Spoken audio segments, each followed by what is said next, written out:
Haynes here to talk about 16.4. Firstly, massive shout out to Andy Bratz for taking my place last week. Did a fantastic job, but I'm back up in the driving seat and I'm excited about this workout. The first thing to think about, to RX or not to RX. Pretty straightforward for this one. Can you deadlift the RX load and maintain integrity with your lifting? I'm going to talk about it at the end, but you know, like I've said in the past, if we do start to see people surrendering good positions, with especially on the deadlift, we're just going to call your workout early. So, can you deadlift the load? I think we can all throw a wall ball at the RX load. We can all pull a rower.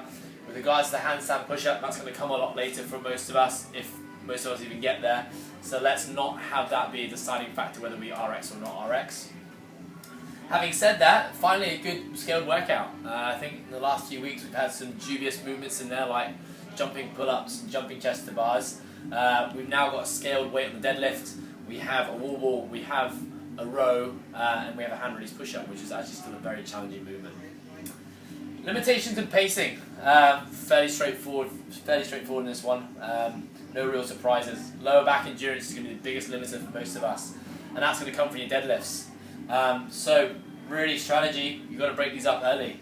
Avoid a failing rep. I've said this in the past, but if you're going to the point where you're struggling to finish a deadlift and you're straining, you're grimacing to finish it, you've gone one too far already. Okay? With regards to what your 1 rep max is, it's not necessarily correlated. So just because you can put a really heavy 1 rep max on a deadlift, it's very different when you have to do repeated efforts at a sub-maximal load. Let's always remember, this is a chipper. With a chipper, we have to get through a large chunk of the same movement. And when you have to do that, you get a lot more localized muscle endurance. And what that means is targeted muscle endurance on one certain body part. So in a deadlift, we're really looking at lower back and hamstrings. With wall balls, we're looking at the quads, potentially the shoulders. And then the handstand push-ups and on the wall balls, triceps and shoulders are going to be a limiting factor. So this is going to feel very different to, for example, a 30-minute AMRAP of a deadlift, wall ball, row, handstand push-up in a circuit fashion. This is going to be very different because it's a large chunk of work. So again, avoiding that failing rep is going to be key for everyone in all the movements today. With regards to engine, that might be a limiter for some of you, but it really depends on how fast we move through the deadlift, wall balls in a row. For a lot of us, the handstand push-up is going to be, if we get there, going to be bitten off in small chunks. So if you're someone who's going to race through this work, you're going to be breathing fairly hard. If you're someone who is going to find those deadlifts challenging, then it's going to give you a chance to recover in terms of your respiratory system, but you're just going to get a lot of localized muscle endurance in the lower back. So again, it's very case dependent.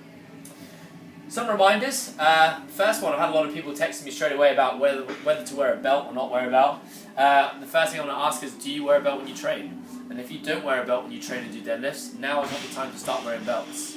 The thing with a belt is it serves as a reminder to brace the midline, but if we're not used to doing it, often we can actually forget about bracing the midline entirely when we put a belt on.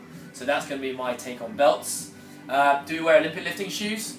Obviously we're going to reap the rewards of the benefits of wearing Olympic lifting shoes, particularly on the wall balls, and actually on the rower as well. A lot of people don't know that heel elevation on a row lends itself to a better pulling position from the catch position on a row.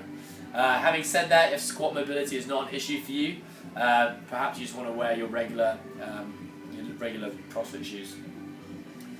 Chalk, you shouldn't be needing to chalk up in this workout other than the deadlifts. So make sure that chalk bucket is close to your deadlifts.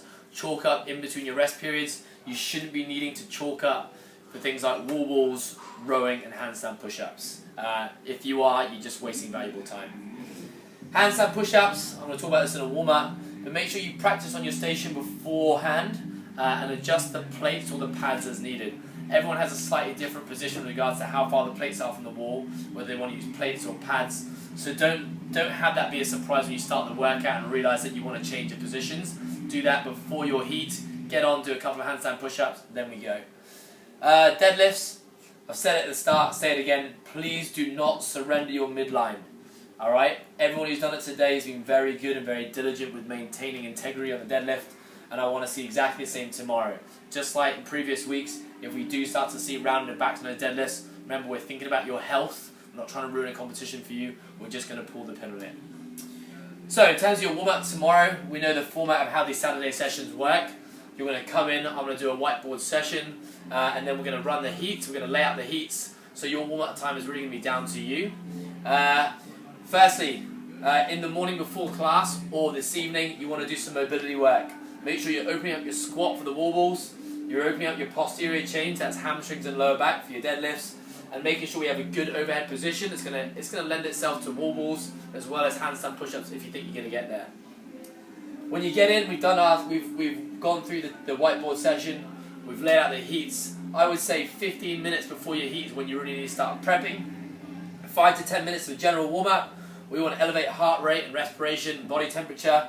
Rowing's a really good idea here, so we'll set the rowers up on the AstroTurf, seeing as that a row is going to involve grip, pulling and bending, and there's a row in the workout. All movements which are going to be very important in this workout. Again, keep it nice and easy. And then I want you to do a bit of a deadlifting. I want you to build to your RX load. We don't really need to be going too much heavier on this. Keep your volume low. If you're going to be doing touch and go reps and when you actually do the workout, make sure you're warming up the touch and go, not just doing singles. For everyone, I'd highly recommend dropping from the top. This is the only time I'll say it. Remember, when we train, we always lower the eccentric. In a conditioning setting, for example, drop from the top. It's going to save your grip, save your back. Last ones with your wall balls and handstand push-ups. Don't go crazy on this. Just dial in the movements. Technically proficient. Keep the volume low.